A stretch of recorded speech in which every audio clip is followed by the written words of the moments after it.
Well, thank you so much for coming tonight. This is Crossing the Chasm. It's going to be a great night. We've got speakers from Junkee and also from Canva. They will be sharing their insights on how they grow and scale their company. So I know everyone here is very interested in that. So whether or not you're from a startup background, a small business, medium-sized business, or even a corporate business, it's everything catered for everyone. We'll be talking about how you grow products, how you grow services, and also how you grow your business. Because between the three of us, we can all of this. First and foremost, I want to thank WeWork for providing the venue. We've got Bryce here to talk a little bit about housekeeping stuff. So, thank you, Bryce. Fantastic. Thank you so much, guys. So my name is Bryce. I'm the manager for this particular WeWork site here. So this evening I'm going to be standing up the back. If you want to talk anything more about WeWork, come have a chat with me. So anything housekeeping wise, so we've got ladies' bathrooms around to my right, down the other side of this there, men's to my left. Emergency exits are right next to the bathrooms as well, so you can see those as well. So WeWork is a shared office space. We've got 500 locations around the world now. Anything from a small hot desker, so from a startup, all the way through to a large enterprise, so we have everyone. So come over chat with me if you're interested. Thanks, guys. Thank you, WeWork, for the drink. So if you haven't already helped us up to the drink before the panel, please do so. I'm the founder and the Chief Marketing Officer for a company called Forestlyn. What we do is innovation marketing. We help companies go to market pretty much. So a lot of great companies have great ideas, which I've seen them fail. Having a background in corporate marketing, I worked 15 years in Amex, Qantas, Junkee, all around the world, and I've seen them not get over to where they should be because of bad communications, too much jargon, etc. So we help a lot with that. We also help you with your growing and scaling as well. What we really are very good at is bringing ideas, people, and marketing together. So come talk to me afterwards if you need some assistance. So we're all here because of this very famous book. It is called Crossing the Chasm. It's by Jeffrey A. Moore. Who's here read the book? Two people? Yeah, great. Who here has heard of the term before? A few more. Fantastic. Alright, so it's a bit of a Bible when it comes to startups and high-tech marketing, basically. So it talks a lot about marketing and selling disruptive products to mainstream audiences, which is what we'll be talking about today. And pretty much our session is based on this. So in the book itself, it talks about the tech version. We are talking a lot about technology, especially new, innovative, and disruptive technology that's going into the market. And there's always a very similar life cycle that goes through. So first and foremost, you've got your innovators. They're the tech enthusiasts, basically. You're first out to market, always wanting the newest thing ever. So they're the first one that will take your idea and then try to promote it within their own networks. Then after that, you've got your early adopters. Early adopters are your missionaries. So they're not quite the enthusiasts, but they're kind of like, they've heard it from the enthusiasts and they're a little bit further up the scale. And the hardest part, which is what we'll be talking about tonight, is this gap between early adopters and the early majority. Early majority are, when you're actually scaling your product and your service to either to other cities, to other states, and to globally. So that's where a lot of all this is coming into, and that's when you have the products and your services really becoming very popular. So we'll be talking about how we get there, because there's a lot of products and services that fail in this section. So we're going to talk about how we overcome this tonight. And then after your early majority, then you come to the late majority. These are the people who, they heard it right at the peak of everything, and then they're kind of like, it's no longer as flash, no longer as interesting, and then they're kind of jumping on the bandwagon because they've heard about it, they're comfortable with it. And then you've got your people who are like the digital dinosaurs. ones that are kind of, the ones that are not very tech savvy, either via not having access to it or not being able to, gain access to it or have the ability to do that. And then they jump on at the very, very end.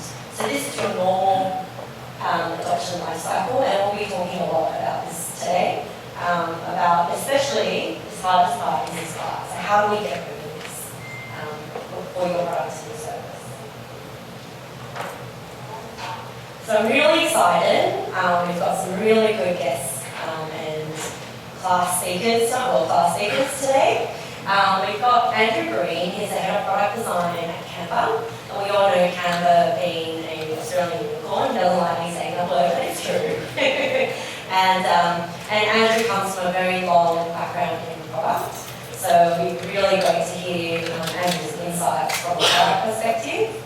And then we've got Tim Duggan, he's a co-founder of Junkee Media. Junkee Media is a very, very popular millennial media publication. I love all the content on there. I think it's very entertaining, and it's been around for how many years? Almost 15 years. So he's definitely seen this whole entire adoption cycle, and it would be great to get his audience from a services perspective. So we're catering for both product and also design, and product and service tonight. And I'd love to introduce Andrew and Tim onto the panel.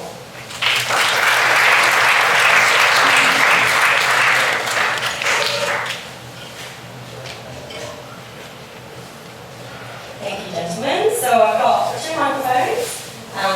Give me one and we can share it, that's all right. So, first and foremost, I always love to ask, so what we're going to do tonight is a bit of an interview and pick Andrew and Tim's brains about how they crossed the chasm. And love to hear from you both. My favourite question, what did you study at school? So way back, what did you study at school? And what was your favourite subject? First of all, thanks for having us here, Lucy. I guess school, or I guess for me, university was technology, so I'm a bit of a nerd, so I studied information technology, software engineering, and then I also realised that at the end of that I didn't like building software that wasn't any good. So then I did an arts degree and ended up sort of becoming in this sort of weird world of someone that could build stuff but also liked how it looked. So I ended up sort of getting a job at the time, it wasn't called UX, it was just more front-end development. So yeah. Right, so you have a computer science degree and then you also have an arts degree. Yeah, I went to visual arts, which sort of felt right. At the time it was a bit weird, to be honest. Yeah. And it cost me a lot of money, I did too quick. So I think a lot of experts. Yeah, well, I think back in those days people didn't know what UX is, and you were way ahead of the curve on that one, Andrew. Yeah, I know. Great, what about you, Tim? What did you study at school? School, I've always been into English. I really loved words and writing. So, interestingly though, when I left school, there's kind of a conveyor belt in life that everyone just seems to get on. And I saw all of my schoolmates getting on this conveyor belt. And the conveyor belt for me was kind of, you go straight out of school, you go to university, you spend 4 years at university, then you start a job, and you do that. And I kind of wanted to get off that conveyor belt when I was 17, 18. So I decided to go straight into the workforce. So I went to the mail room of an agency when I was 18, which is back when agencies had mail rooms, which for anyone under 38 who was older than millennial, anyone younger than me, I would probably ask people to go to the mail room, but they found the concept of lots of mail you can deliver. My job was to deliver around people.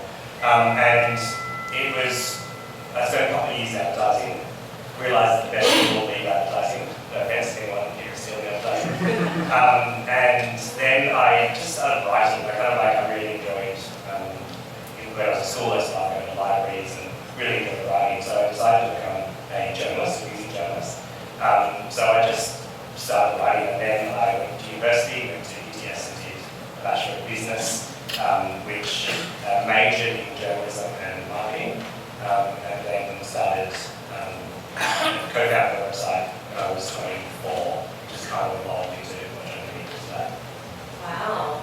So you have a journalistic background.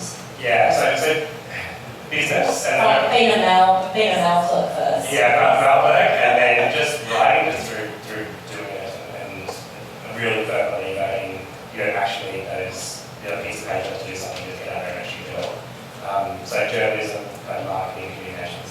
Okay, fantastic.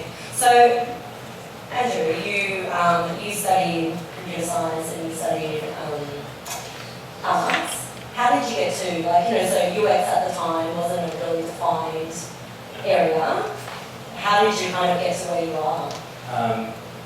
So I graduated and I got a job at Deloitte Consulting, which I realised after a couple of years was actually a really good place to learn, and also wanted to sort of move on from. I learned a lot there actually, and there's a lot of people there that I know, still great friends, and I learned a lot from that. But then I realised I wanted to get into product, so I think early on getting exposed to consulting was good.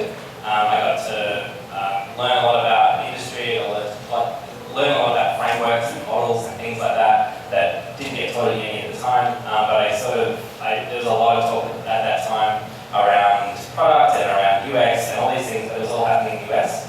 So I went to New York pretty early on in my career and got exposed to a lot of that thinking, which actually helped me quite a bit.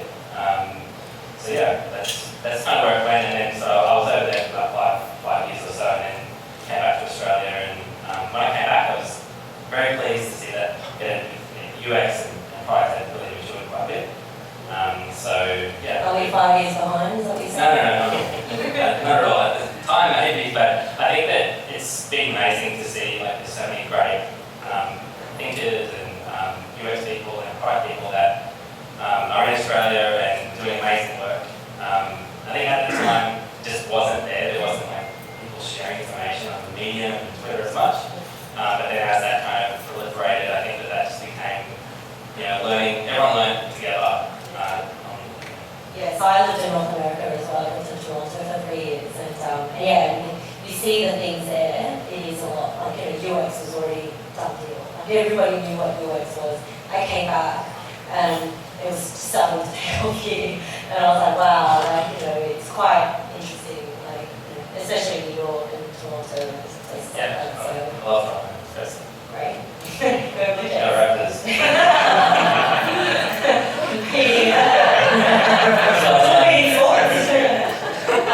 What about you, Tim? How did you, so you finished a degree in marketing and comms, and you started your company at 24. Yeah. We went into the corporate world and then you started your business. Yeah, kind of accidentally, to be honest. It was, so a website called Inamix existed. Anyone's old enough to remember Inamix? It was a dance music website.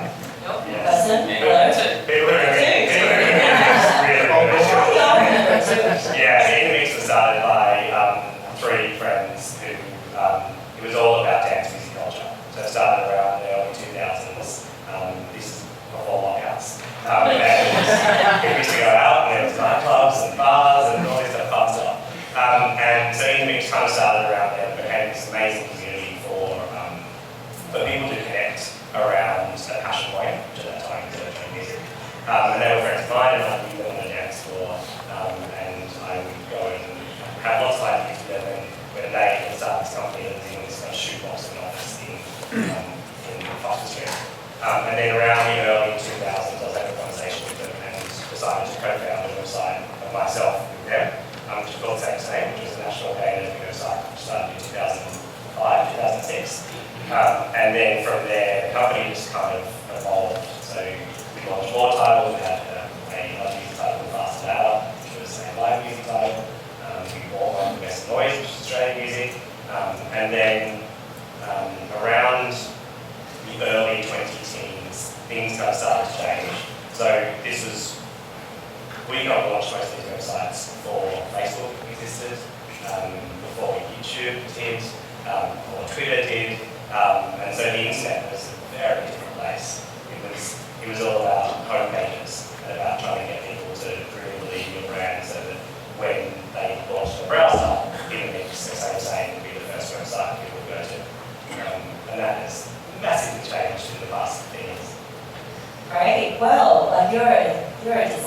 So do you remember the days when there was internet versus no internet? So, I think all three of us, I was on dial-up at 1997. Remember, I could have to pick out my parents' phone line. No one was able to make any phone calls because I was trying to dial up on the internet. And then same thing. It's so slow. I can still hear that.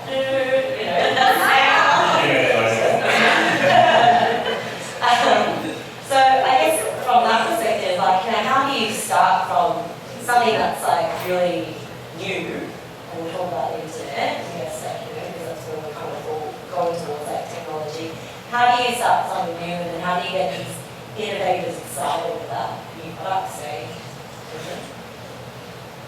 In terms of new products and innovators, how do you get them to put out new? How do you get the tech enthusiasts to say hello? Yeah, I could probably start with a little bit about me, or about Canva, or anything. Talk about you and then talk about Canva. Sort of crossing the chasm there. Yeah. I guess, so getting people excited. For me, I'm a purist, so it has to meet a need. I've been involved in a few startups, some have done well, some have not. And I think if I look back, and definitely the difference was that they met an actual user need, and wasn't this ego-centric view from Canva. I think founders that have that strong sense of solving a problem rather than becoming famous, or that sort of side of things, tend always, in my view, experience that always succeeded. And that then in turn excites other people. If they see other people actually getting something done from the product or startup you created, then it's actually really easy for them on in, because they spread word of mouth, and it's very easy from then on. There's also definitely a belief that that's true, and that's where great founders come in.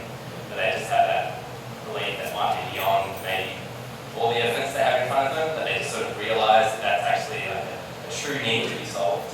And that's kind of like the mystical part of it. I think there's an art and science for sure, and I think that's just the art of it, of getting people excited about new ideas, and getting people excited about the possibilities of whatever stuff it is you're in, or if you're in a corporate situation, getting people excited about a new part or a new branch of whatever it is that you're doing, is that you still need to have that kind of mystical part, as well as the sort of head and the sort of brain part, which is this actually solves the user's need. You have evidence of it. Those two things. So Canva itself, let's talk about Canva's needs. What were you looking to solve? Yeah, it's pretty simple. I think that most people had a lot of content, and they didn't know how to design, so it looked really well. People didn't know that they could be designers, and I guess that was the starting point. Going back, Canva was actually a company called Fusion Books beforehand, and Fusion was four people around a table in Perth, realising that it's really hard to make those school yearbooks. Who remembers school yearbooks in grade 12? Yeah. Can you imagine now, as a grown adult, how hard it would have been for the principal or whoever it was in the office to actually pull that thing together? Really hard. And so that was actually the first problem they solved. It was a real user need problem. And so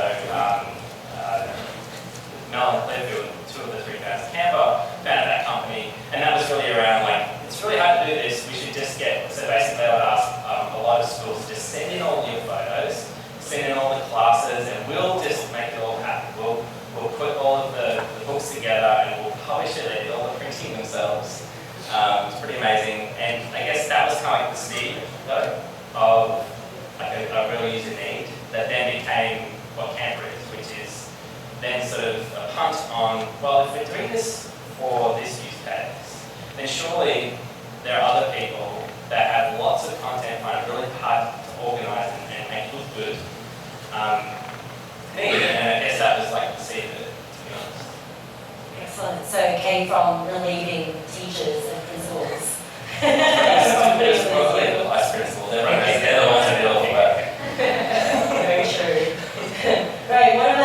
you, Tim. What problem were you solving? And I'm do that because I think that was in my face. What problems were you solving with these magazines and websites? Yeah. So interestingly, you often don't know what the problem is, either until it smacks you in the face or you do a hell of a lot of research to try and figure it out. So it's around the early 2010s, things about 2011, 2012. Our business was doing okay, but if anyone is aware of that sigmoid curve, it was kind of going up, and we needed something else to.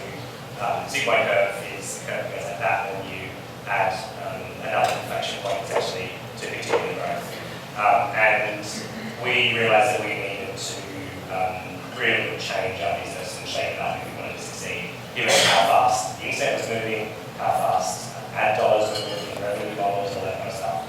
So about 2012, we tried to figure out what the problem was, and to do that we did research on our audience. So we started a vertically independent research company called Polynet Research, and we spoke to a couple thousand young people, and we tried to make inside their brains, figure out how they were feeling. So not just like stuff, what do you like? It was more, how are you feeling? What's going on in your world? What is like actual,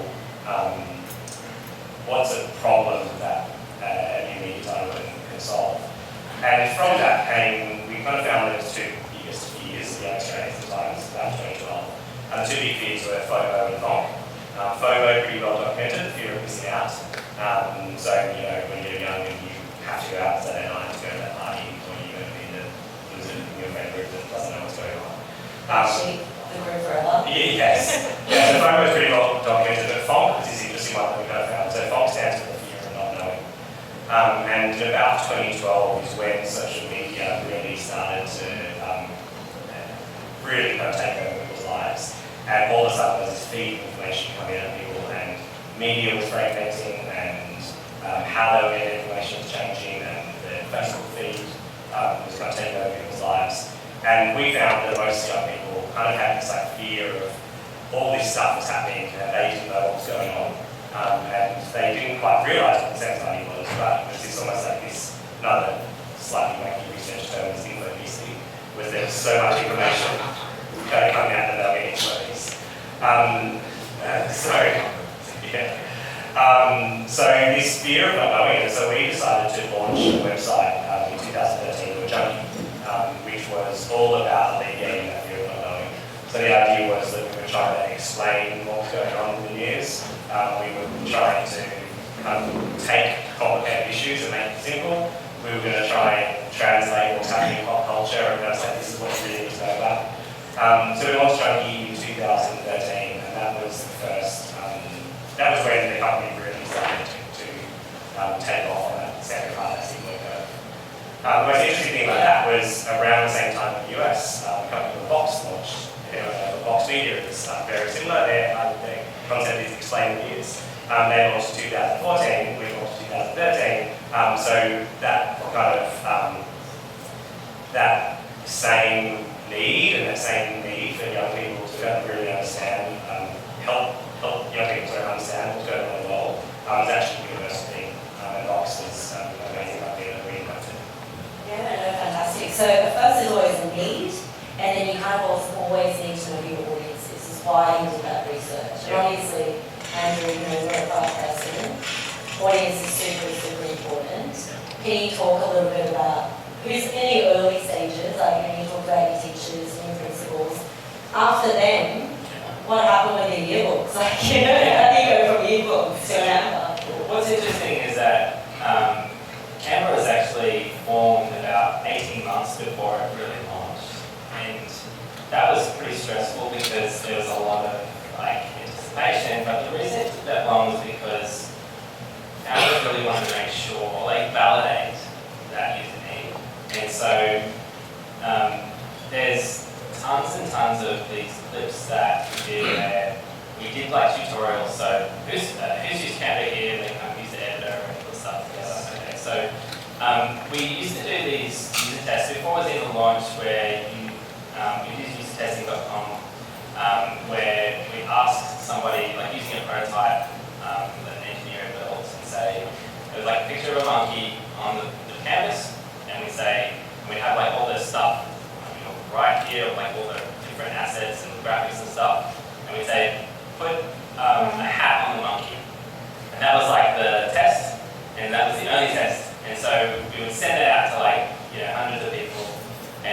see how many people could like open up this horrid version of Canva. It's quite crude, and just search for a monkey, search for a hat, sorry, and then drag it and put it on the monkey. And that was like, sounds so simple, but I think that was one test, and then another one that comes to mind is there was a circle, just a simple circle on canvas, and we said change that circle's colour. It was like change it to your favourite colour. And so they had to like click on it, and then we had this really wacky like palette wheel that would come up. It was really like horrible to use, and sort of realised that after a while that wasn't how people wanted to design, which is like in our mind was how to like Photoshop worked. I think that was a bit of an aha moment. It like validated some of those assumptions that came from Fusion around like making it really easy to design. But that took a long time. Like that took. You can imagine now, like if you've got investors that really want to see something launched, like they want something launched, and you have to like put the hand up and say, look, we haven't validated, we're not quite there yet. I think that was also really important and helped. If you're talking about crossing the chasm, that was like a really important seed step to doing that. Like it was like a bit of an aha moment before we even launched the product. Actually, that all of these user tests and validating what we thought were actually real. It was like people getting it. It's like how it was sort of described, like people getting it, which is like a really powerful moment. I think when you're sort of launching something and wondering if it's going to really work. And there's lots of data people out there that will do numbers, and but there's also just that feeling of like watching people using the product and they just get it, it just works. So I think that was really important. Great. Do you think the getting part is like what part of that? Is that still like early enthusiasts, or do you think that's already like an early adoption stage, like starting to understand, because the product's also moving with it as well, right? Yeah, I guess when we launched, there was like a target for social media people, for sure. We knew that they had a lot of content, and we knew that they needed to organise it and present it really well. That was the key to them succeeding. So it was like taking some of those mechanics of like just designing and then getting it and then applying it to an audience that we knew would be like a niche. And then I guess that's the other part of it, is like once you nail that niche, then that's what we said. That's where we started. Like we still look at data like usage of Canva. Social media marketers are hugely using Canva, and they're definitely were the early adopters. Social media. Yep. And what about you? Who are your early readers of your publication? Well, at this stage, are you website or are you social media? Yeah, so we're only on digital websites. We're now just a slight background in case you don't know what Junkee media is. Just a little bit. So the Junkee is our flagship title. We have another title of Company, which is Junkee's kind of sister site, which is for Gen Zs. So Junkee's for millennials, Company's for Gen Z. And we have a title of AWOL, partnership with Qantas, which is where I when I first met about 5 years ago. Which is a travel title. There are three main titles. We've got about 70 staff in Surrey Hills. But fun fact, we actually got a nice spaces offices when they were bust. They're really nice fit out and then they were bust. So thanks for them. So just the concept of getting it is really interesting. Because these are our successful titles at the moment. We've also launched other things that haven't quite crossed the chasm. I'll talk about them in a second. But in terms of finding the first audience and those really early adopters and then trying to scale that up, for us, it's a lot of trial and error. Punky's a really good example. So Punky's kind of our Gen Z title, which once again came out of research. The research told us that Gen Z were communicating in different ways than millennials, a little bit more visual, a little bit more meme-based. So we started doing recaps of TV shows. You might have seen them. The Bachelor, The Bachelorette, First Sight. And then these recaps kind of have their own language. It's a real visual meme-style language. And sometimes our recaps of these Australian TV shows get more viewers than actual TV shows get on premium television. And that hooks into a couple of things. It hooks into the concept of fear of not knowing, which is when you go to work next time, you go to school, you go to university, if you don't know, people are into The Bachelor, or you feel like you're an idiot, so you can watch a 2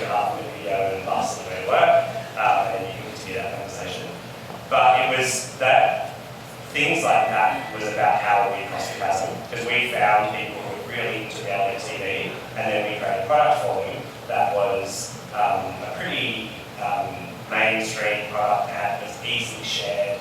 We put it up on Facebook, put it up on Snapchat, Instagram, on YouTube, and then people share that with their audience. And we always say the way of crossing that chasm is thinking about our audience is the friends of our audience. So there's the core people that we speak to, and it's their friends who are the ones that we want to get to. So from a media point of view, we need to be creating something that's going to be good enough to reach their friends. And those kind of recaps are an example of how we've done that one. Great. Yeah, I love those monkey recaps, they're hilarious. I watch them more than the TV shows itself. So we've established our first audiences in terms of who they are, and then kind of like as you're evolving now, and then you're starting to get more traction. How are you getting this traction, Andrew? Like, what are some of the methods that you're doing that is getting traction? And feel free to tell us your success stories, but also your failure stories as well. So with the team, we actually had a lot of social media. We baked it in a lot, word of mouth is a huge part of Canva's early success. Having people that were marketers, social media marketers, using Canva and then telling their friends was a massive part of Canva's early stage growth. And those sorts of things were quite exciting because it just sort of the growth has happened. And I think it was in part similar sort of strategy, I guess, validating and finding that people like something and then actually making sure that they can tell their friends and sign up. So a really simple example of this is that Canva's free. So if you told someone about it, they didn't have to put their credit card, they didn't have to volunteer tons of information. It was really simple, you sign up and it was free. So stuff like that, which sounds simple now, but at the time I think was, should we get some money from people? Should we put the paywall up? Those sorts of things do come up, and I guess that was a huge thing. And so really going for scale. People love this, just let them use it. It was a huge part of the early, part of Canva's life. And then I think that from there it was really about, we went really quick to see that businesses were using Canva and that there was probably a lot of features that we could build that would help companies. So we started to look at things I'm a product person, so look at features that we could build. So we looked at things like matching resize, which were features where you could, somebody that's really time poor, we did a lot of research on this, we talked to users about, now you're using Canva as part of your workflow, what could we do better, what could we double down on? And so things like matching resize where you could just quickly create a graphic and then click some checkboxes and we would resize it to be used on all of your different media sites. We in some ways went quite deep on that use case again, we kind of doubled down on that media user, the social media user. But at the same time, we sort of realized that we were creating other use cases, and people started using it for documents, and they would we found then that people were resizing to A4. So we see some of that stuff and go, oh, people are resizing to A4, they're resizing to print sizes. Let's just put that in, and then we sort of realized that people were printing, but we didn't have any print services. Those downloading PDFs. And I guess this is the other part that really, I think, supercharged a lot of it, was that we had a really strong connection to people using the product. We didn't just sort of launch it and sort of let it go. We listened a lot, and we heard from a lot of people that they wanted to print things, and they were really pissed off that we had lo-fi JPEGs that were, or PNGs, that people were then printing and they looked like crap. And so we heard a lot of that. So really early on we built a customer happiness team, which even in Canva's very early days, we had this team in place that were feeding all that insight back into the product team. So we then quickly launched the print product, which is still used now, where you could just print anything. So we partnered with really quick. I guess there's the other part of this. No, for printing on in the Mel's mum's living room prints. And it's amazing, but it's crazy.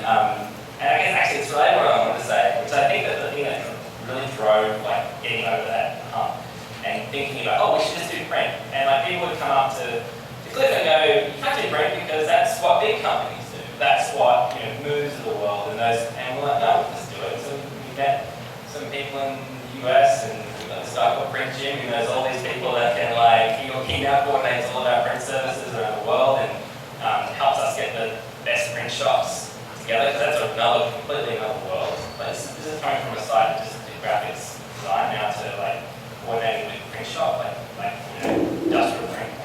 And we just did it. And I think part of that was, and then people loved it. They started reading a lot, and we have a lot of people printing like business cards, and posters, and things now. I mean, this is going back a little bit still, but that happened because there was a lot of hustle, frankly. There was a lot of uncomfortable moments, people telling us you can't do stuff, and just doing it. And I do think that was a big part of getting velocity to kind of get over that. And we had everyone in the business online for that. Everyone, all the product people, all the designers, all the engineers, and those of you that know engineers, they like to write stuff properly. They want to do it. And definitely there was a lot of hustle, there was a lot of just writing code that just kind of got us over the line.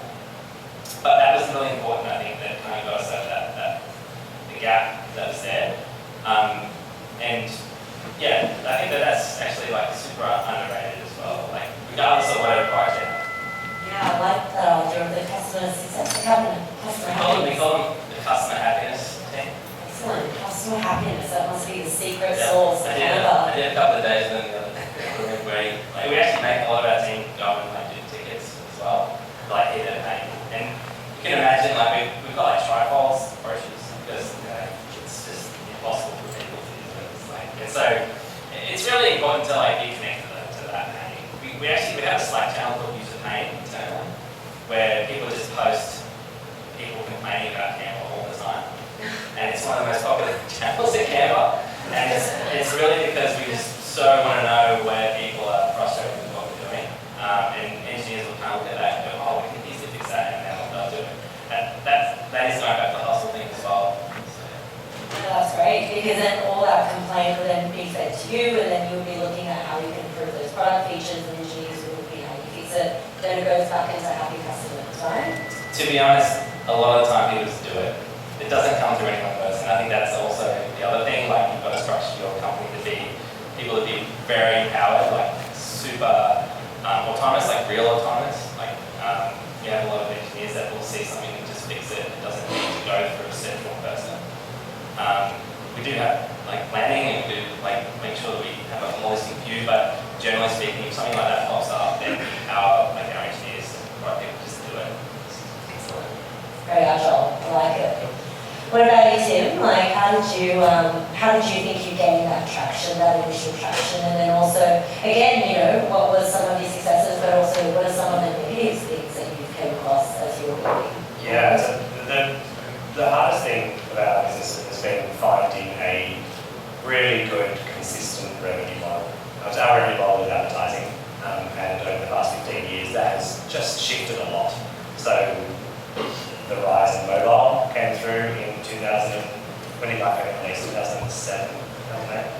And then all of a sudden, we were a desktop company then, and we made some money from desktop ads. All of a sudden, mobiles came through, and the yield, you could advertise on the yield to get a mobile, was quite small, so that changed everything. And then the rise of social came through, and our traffic sources went from people coming either direct to the website or coming through links, all of a sudden coming through social media, particularly from Facebook. So we tried a lot of things over the years.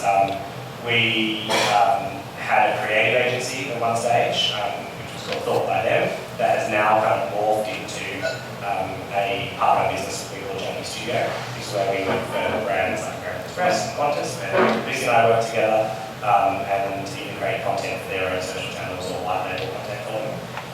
We had a ticketing business at one stage as well, which was an unusual way to try and make money. What are you doing there? So people used to come to our websites to buy tickets to events, and so we decided that we would start a separate company called Junkee at the time to sell tickets.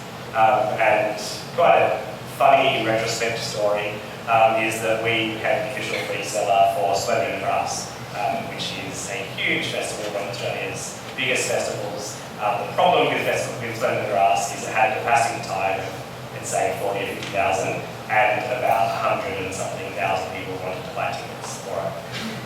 So this was called Queue Jump at the time. So people came on the morning of, our tech guys were ready for, I don't quite understand on the technical side of it, but a lot of people to come, more people than we had capacity for. The entire thing went down on the day that we sold tickets. People called Queue Jump, fuck Queue Jump. So you had not only people with, trying to buy 2 tickets and not getting 1 ticket, or trying to buy 4 tickets and not getting 8 tickets. The whole thing was really pretty shit. My business partner, who's the CEO of the company, called Neil, he was on Triple J that week as the Friday fuckwit of the week. And the whole thing was really kind of hard, and the particular business didn't end up working out there. We lost a lot of money, a lot of time. We also tried to expand to the US at one stage and brought in the mix over the US at the time when dance music was really expanding. We've also lost a lot of money at the time with that as well. So there's been a lot of failures, a lot of fuck-ups, a lot of learnings. How did you overcome these failures? Like, I love how you're talking about, you had a ticketing failure, and you had a US expansion failure. Like, what did you do to kind of change your mindset to say, hey, we're okay? Or how did you get back to where you were? Yeah, the simplest thing was we kind of embraced the flux. What's the term about embrace the suck? It's from a book.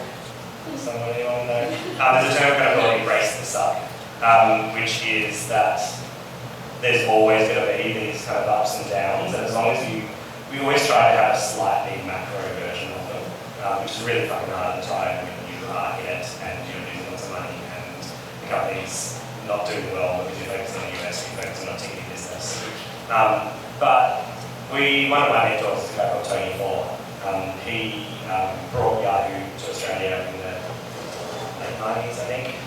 Was the MD, CEO of 9MSN for years, and is now an investor into our company. And the biggest thing that he always taught me was that anytime these kind of the time you think that these life-altering mistakes or these massive fuck-ups, when you realise that you're about to run out of money. And we always kind of had these moments of freaking out and irrationality and going straight to the worst possible place and the sky's falling in. The biggest thing he told me was, it's okay, you're going to do that for a day or two and kind of let that emotion wash over you, and then very quickly move to the rational part of, okay, so what are the next steps? How can we get through this? What 5 parts this would take? So I now, when something kind of crazy like that happens, I do allow myself to kind of get emotionally involved and wash over me, but I very quickly try and turn that into as rational as possible. And that has helped me through all of the ups and downs of the past 15 years. Great. So what are you doing? Are you meditating, or Yeah. what's some of your strategies? A lot of meditating. Someone read a book called Miracle Morning, a great book that's all about how to make your mornings more active as opposed to passive. So I used to kind of wake up in the mornings and wake up relatively early, 6 o'clock-ish, and would just read the news or just kind of slowly wake up and do that kind of bit of work. And Miracle Morning is this book that's all about how to kind of turn that time into something super productive in the morning. So my morning routine, no one asked my morning routine, but I haven't done it. I'm one of those is, and this is all thanks to this book called Miracle Morning, which is a little bit self-helpy, but it's still kind of good. I get up at about 4:30 and will meditate, is the simplest thing. Write, so I might do a journal and write through those sort of stuff. Realised I had heaps of time in the morning, that I've written a book in the last 6 months, which is getting published next year, which will go through that time in the morning. Go to the gym, come back, walk the dog, and then it's 7 o'clock. And then I can kind of enjoy my time and reading these books and stuff. So it's almost bedtime. Yeah. So I'm going at 9:30, so yes, it is almost bedtime. But I was kind of like a morning person, but not like a stupid morning person like that morning routine is. But I found since doing that meditating has kind of got me through a lot of the shitty times and the ups and downs. And so I highly recommend if anyone wants to read a book and become a morning person. Miracle Morning. Miracle Morning is Love my it. Great. What about you, Andrew? morning routine. How do you get over, like, you know, when something's not working? Yeah, I did want to maybe gloss over a bit of a screw up that Canva made as well, which was, I talked about the hustle before and all the tech debt that we built up. That also meant that between 2000 and basically all of 2018, we rebuilt Canva from the ground up. Because we made so many concessions, so many shortcuts, so many technical sort of shortcuts that meant that it was really costly and expensive to keep building features on it. That was a huge call to make. So if anyone used Canva in 2018, there were no new features. Basically, not no new features, actually less features, because we rebuilt the whole thing and we launched with less features. This time last year we started rolling it out, and that was like a really big deal. And I think that there's probably a lot of us that have been in situations, if you're working in digital or working in product, that you're frustrated about how things are being built and it's really costly to do things. I think that it's good to know when you're fucking up and when you need to stop that old way of doing things. And it's probably like one of the things that gets you across the chasm as well, is that realizing the way that you did things before to get you where you are is not going to be how that gets you to the next piece. So you're constantly pivoting yourself, are you saying? Pivoting is just more about like acknowledging that hustling the code base, like really to get to like printing, to get to market share, to get all that, has to kind of stop at some point, because you now have new targets and new goals. And I think that that was like a pretty soul-searching moment for Canva. And now we're sort of past that and we're building lots of features at the moment.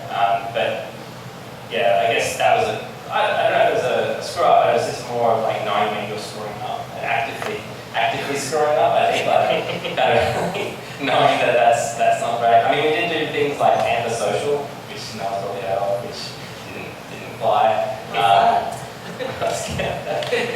It's basically where you can share your Canva design to other people.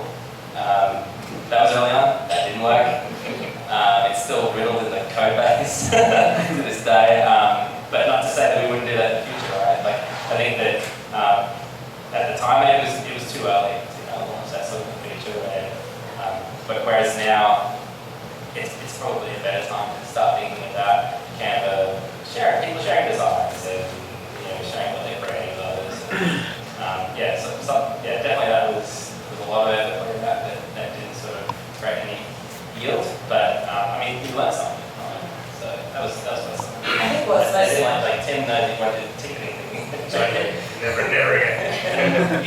well, I think what's most important is that you do it and then you learn from it, and I think it's that point in time when you go, okay, so when do you actually stop? Yeah. So how do you decide when is that time? Like, that you have to either change or you do something else, or when do you actually go, okay, this is spoken too much?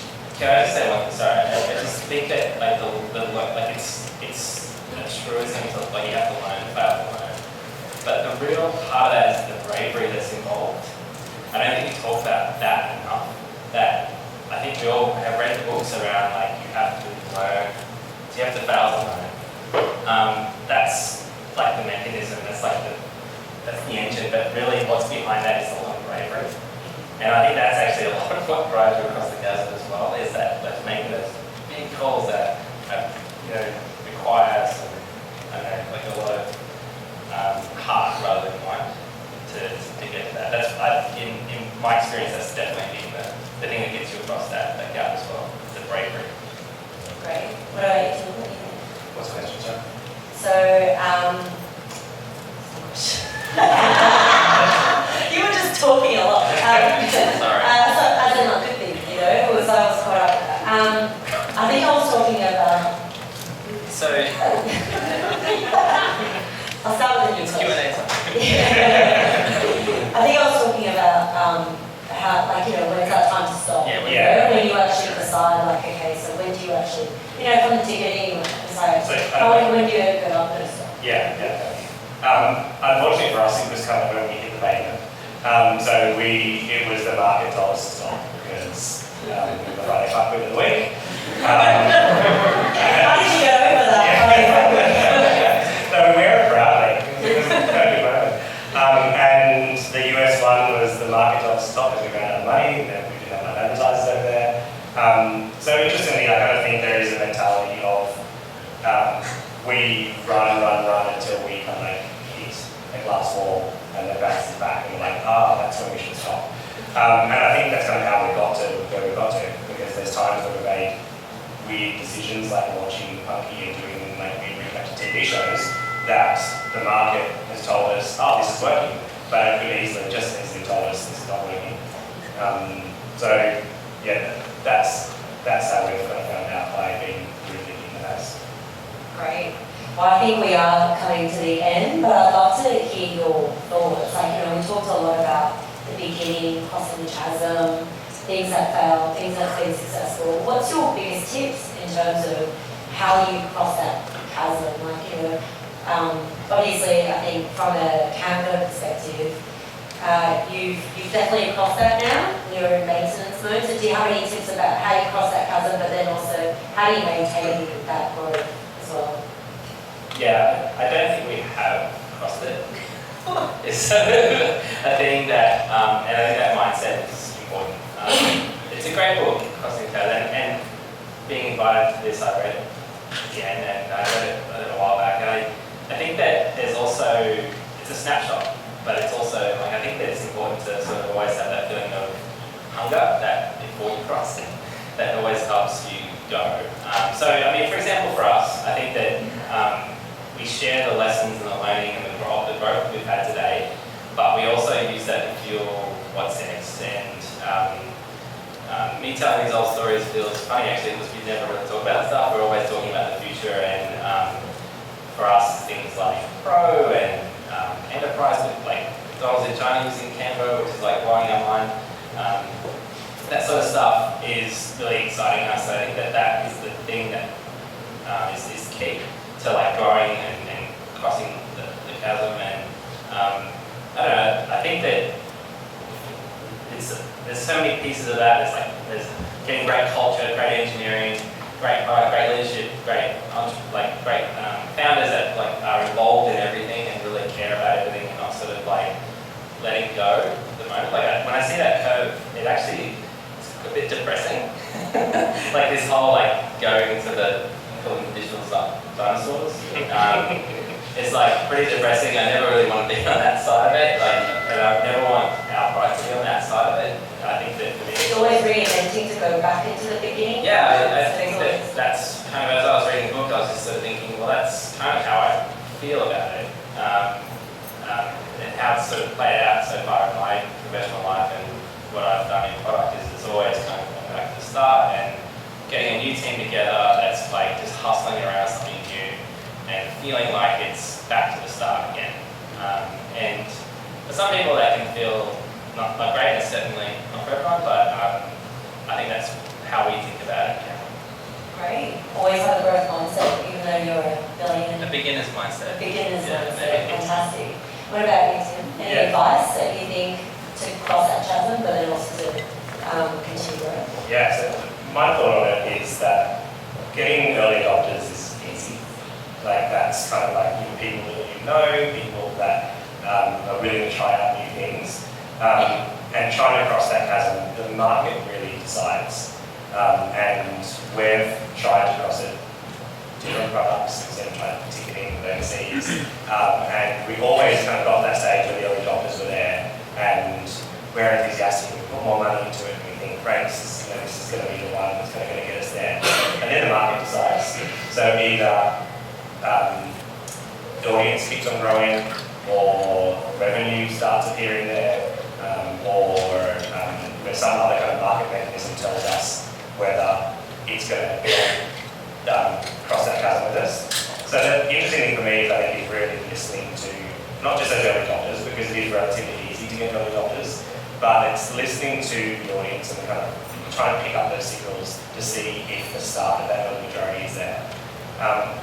Research was the biggest thing that we ever did, and that research was started in early 2010s. We're about to come up to our 10th year of research next year and spoken to 30,000 young people at that time. It's now the most comprehensive youth research study, longitudinal study in Australia. And the amount of products that we've launched off the back of that, the amount of things that we test with that audience, that is how we now make sure that that gap between those early adopters and the early majority is no longer really there, because we only really launch something if we can kind of see the need for it before we do it. Great tip. More research. Thank you guys, that was great. Now, we'll take a couple of questions from the audience. Put your hands up if you're interested.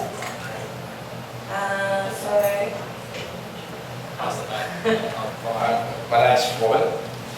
I'm just curious, when you said you started with Fusion, right? And well, Canva started as Fusion, and they started working with schools, the principal, and then you started developing Canva. So there was a gap. I would think with the schools, you would have carried along with those people who were using Fusion, and then going across to Canva. How did you start building the actual numbers to go with you from the beginning? Because I think from the school, let's say you had principals, right? Yeah. Okay. But then you needed to get the market, go to market with a product like Canva. So in the early stages, how did you get them on board? And you get the numbers as well at the same time. The principals themselves. From the principals going across the market. It started literally, I think, with like Mel's school that she went to. Right. Going back and talking to them. And then a lot of phone calls. Right. Fusion actually still exists, believe it or not. It's still there. Schools still use Fusion.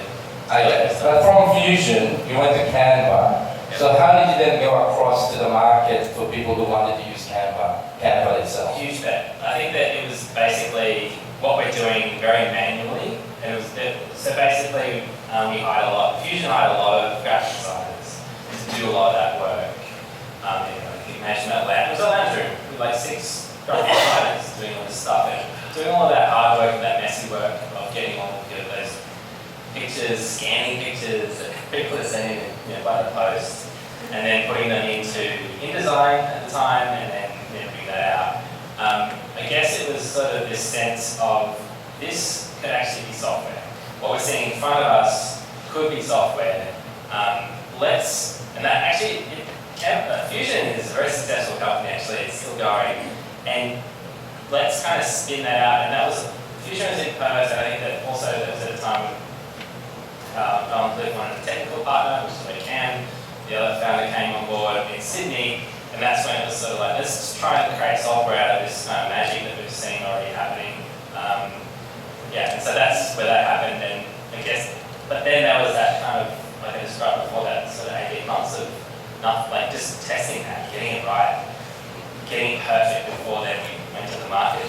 We went to targeting social media managers and social media people posting social media on behalf of their brands to get there. And then once there was some of that, and that was when it was like, oh yeah, we've got it. We've taken what was sort of working for Fusion into the mass market, and once it hits the world rather than just Perth schools, it was quite exciting, like that was the aha moment. Thanks. Great. One more question?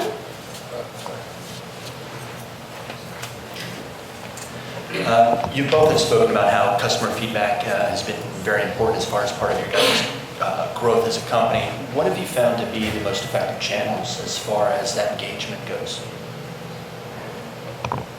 Social media is not it. Social media, particularly for us as a media company, it is a highly polarizing kind of place to get feedback. A lot of trolls, a lot of people, where Junkee in particular has got quite an aggressive publication, so when we publish something quite opinionated, there's always the other side of the argument who kind of dives in and tells us what they really think of us. So we, particularly all of our journalists and writers kind of on the front line, have to have a very thick skin for that feedback. Interesting from a technical side in terms of the product. We get a lot of people kind of emailing us, kind of telling us, taking the time out, saying, hey, I think this should change, I think that should change. And we really take notice of those because people have gone out of their way to get our address and to kind of send us kind of feedback on what they think. But as far as actually figuring out where our service is going to go that we're producing, it's a lot of feedback from the market as well. So we get a lot of feedback from our market is advertisers who pay money to appear on our websites. We kind of take a lot of feedback on what they want in terms of different areas to launch. But yeah, my main thing is social media really is not the place. And we ignore most of the comments that we get. We like people talking about it, but we don't feed the drops. For me, like the channel, like early on was definitely face-to-face, and then also usertesting.com. I know there's a lot of shade thrown at usertesting.com around. It definitely can be like biased, but it really helps just the basic stuff around can people use this thing, what are their problems with it. It's really fast. We run hundreds of tests a week still using testing.com and face-to-face reviews. We started using Airtask for a lot to just get people to come in and organising them to just like do tests on and get their opinions on some of our prototypes that we're working on.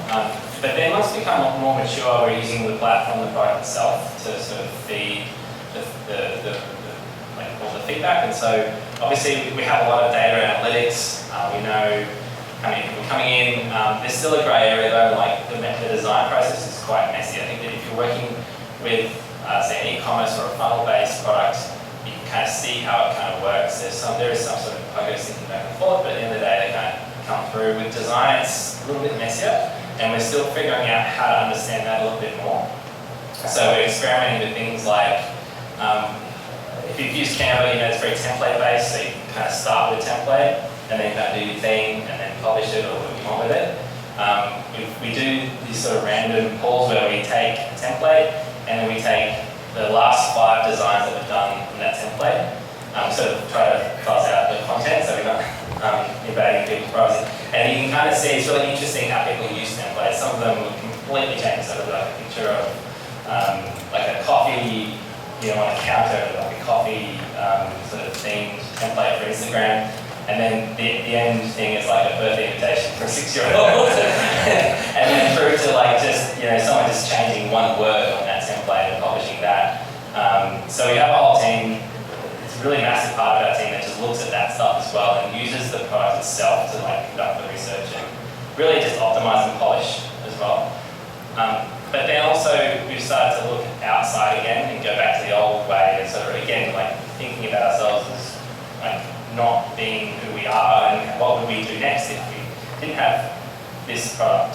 So we do also go back to the field, and we did a massive trip recently to China where we talked to a lot of people that were using Canva kind of at rogue, and then we talked to those businesses about how they're using it, and resulted in like a whole new product improvement which we call Brand Kit, where you can sort of restrict all the things on Canva, just like 2 or 3 tabs. Give that to your franchisees and they can like use it to like create all the things they need without going off brand. So things like that are really important as well, that you kind of polish at the same time, but also like reach out and find new things as well. Awesome. So I'm looking at the time. Andrew and Tim are both going to be staying here a little bit longer. We're here till 8 p.m. Feel free to come and talk to us if you have any other questions. But I wanted to say thank you so much for coming. I hope you got some really good insights. I certainly have from Tim and Andrew. And and good luck with your businesses. Come talk to us if you want to talk about Forestlyn and Chasm. Thank you.